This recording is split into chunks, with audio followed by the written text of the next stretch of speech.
On the next All of It, a 4th of July conversation about the abolitionist who famously once asked, "What to the slave is the 4th of July?" I'll speak with Yale historian David Blight about his Pulitzer Prize-winning biography, Frederick Douglass, Prophet of Freedom. I'm Allison Stewart. Join us for All of It, weekdays at noon on WNYC.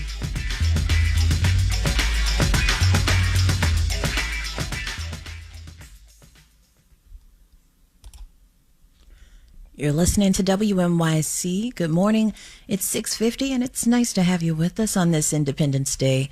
Marketplace Morning Report is next, and later on Morning Edition, U.S. border officials attribute an increase in migrant deaths at the southern border to extreme summertime heat.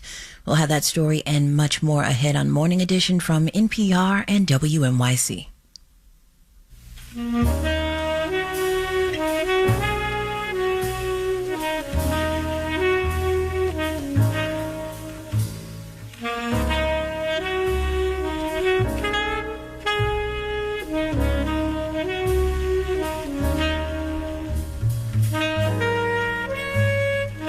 Partly cloudy skies to start the day. It's 70 degrees. It'll be partly sunny today with highs in the mid to upper 80s.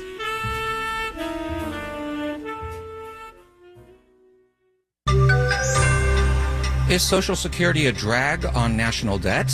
It depends on your definition of debt. Marketplace Morning Report is supported by Total Wine and More. Total Wine and More, helping shoppers love what they find at TotalWine.com. Spirits not sold in Virginia or North Carolina. Drink responsibly. Be 21. For Marketplace, I'm Nova Safwine for David Brancaccio. Happy 4th of July. There are all kinds of ideas for how to shrink the government's annual budget shortfall and minimize its impact on the national debt. There are also a lot of ideas about which federal spending actually contributes to annual deficits. Social Security, for example.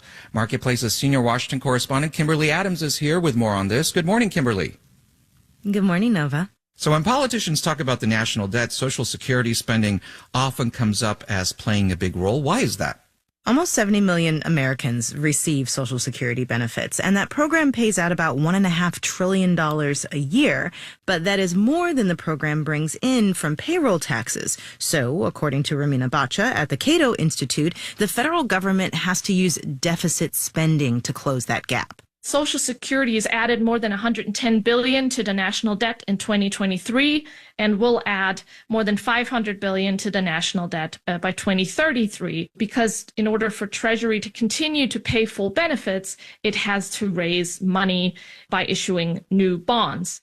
She mentions 2033 there because that's one of the estimates for when the Social Security Trust Fund will run out. And yet, Social Security can't run a deficit or add to the debt. Isn't that right? Right. According to the law, Social Security cannot create debt or add to the deficit. It has its own separate budget. And the Social Security Administration, along with many researchers and progressive politicians, say the program doesn't contribute to deficits at all. But the whole issue kind of turns on how you define add to the deficit. Right now, the Social Security shortfall is being filled by spending down past surpluses in that Social Security Trust Fund I mentioned. Doug Arnold has written a bunch of books on Social Security and is a professor emeritus at Princeton. He says the past surpluses in the trust fund are invested in special treasury bonds. And as Social Security needs them and will need them in the coming years, then Social Security will redeem those treasuries just as I would do in retirement, or as a pension fund would do, or as an ordinary investor. The issue here is that to pay back those bonds when Social Security redeems them, the federal government has to take on new debt, basically taking the debt held by the Social Security program and turning it into debt held by the private market. So depending on whether you consider the Treasury Department paying its bond obligations as driving deficits or not, that's what's pretty much going to determine where you land on the question of whether Social Security is a big driver of the national debt. So it's a matter of what the definition of debt is? Yeah, something like that. Marketplace's senior Washington correspondent Kimberly Adams, thank you. You're welcome. U.S. markets are closed today no matter how you define it in observance of the Independence Day holiday. They'll reopen tomorrow at 9:30 a.m. Wall Street time. And the June jobs report is something to keep an eye on tomorrow. It comes out before markets open. Economists are forecasting solid gains, though likely less than what they were in May. Take that forecast with a grain of salt. The resilient labor market has continued to surprise. Economists were caught off guard earlier this week by the latest number of job openings. They were expecting a decline. Job openings increased to 8.1 million.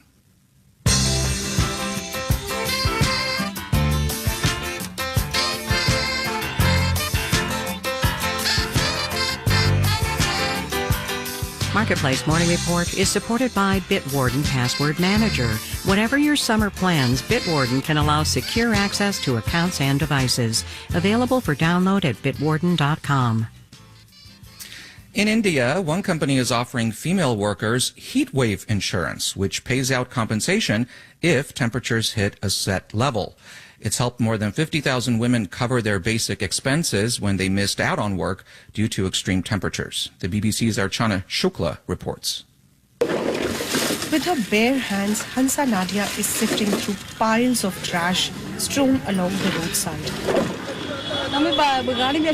It's sweltering in Ahmedabad, but Hansa, a waste picker, is out working. Plastics, paper, metal cans. That's her collection after 6 hours run under the blazing sun. Last month, a heat stroke stole 6 days of work, leaving her weak, she tells me. Her monthly income halved to just $30. But there's respite. Hansa has an insurance for hot days. I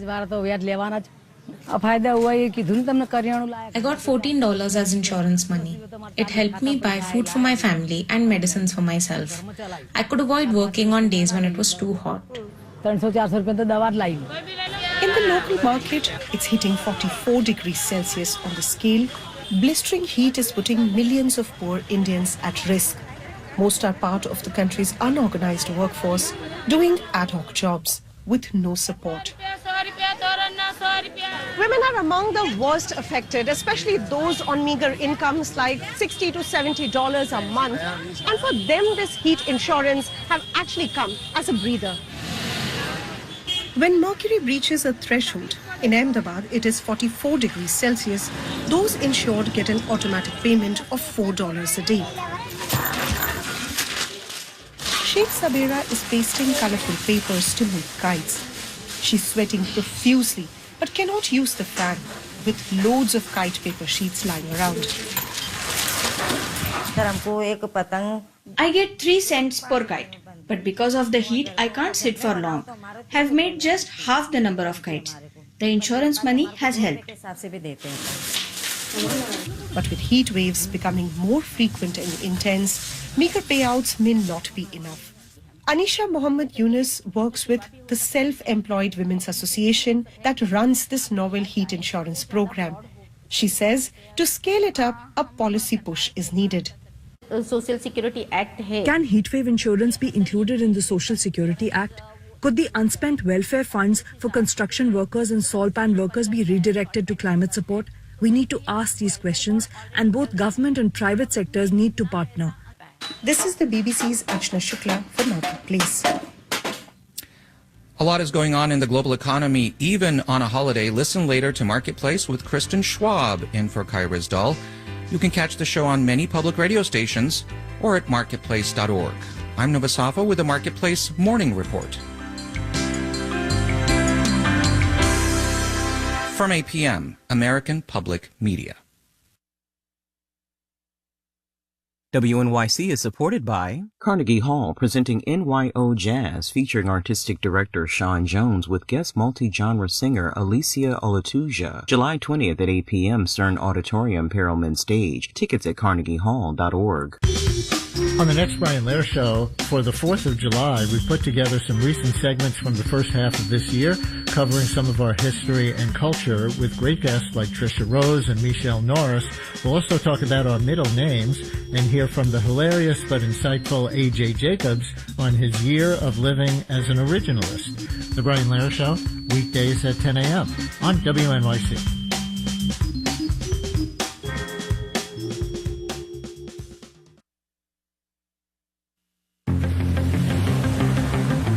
This is WNYC, FM, HD, and AM New York.